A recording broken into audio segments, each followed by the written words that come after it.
Nëse është, më duket Jona Lushaku para medjave po, live.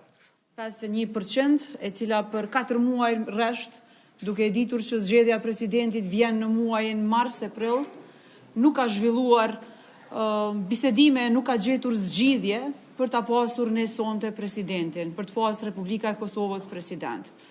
Por në vend të kësaj, kemi parë një show një partijak, të cilin e ka realizuar kryeministri dhe kryetari vetëvendosjes me qëllimin e vetëm për ta çuar vendin në zgjedhje. Ai di arsyet më mirë se çdo kusht tjetër pse e ka bërë këtë, por e ka bërë, e kemi parë të gjithë. Ja kemi ofruar mundësinë që të negociojë, kemi marrë pjesë në dialog, kemi dhënë gjithçka që është e mundshme për mi dhënë vendit president, por kur i ke 66 vota, të mundsohet edhe një arrogancë që tenton ta shembush edhe demokracinë e shtetin i cili është ndërtuar për shumë vite me radhë. Prandaj sonte po e shohim me lehtësi duke luajtur me fjalë se çka ofron ai e çka ofrojnë partitë e tjera.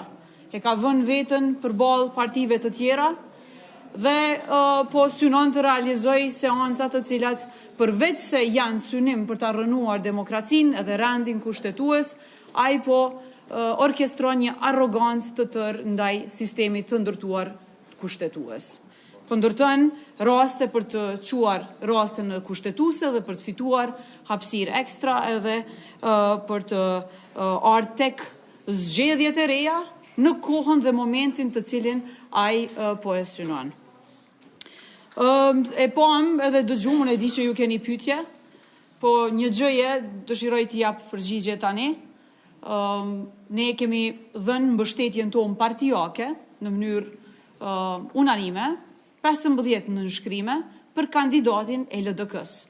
Prej fillimit e kemi bërë të qartë që presidenti i Republikës Kosovës zgjidhet me marrëveshje politike ose me konsensus. Të dyja ja kemi dhënë si mundësi, duke përjashtuar veç një mundësi që e imponon dikë.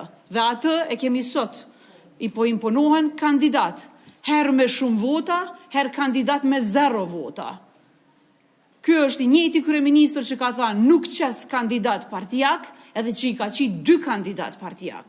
Ky është kryeministri që ka thënë nuk qes njerëz me më pak vota se që kemi ne, sot i ka kandidate njerëz me 0 vota. Që kjo është realiteti, që kjo është ftyra e vërtet e një kryeministri të pasinqert që lun me institucionet e Republikës së Kosovës.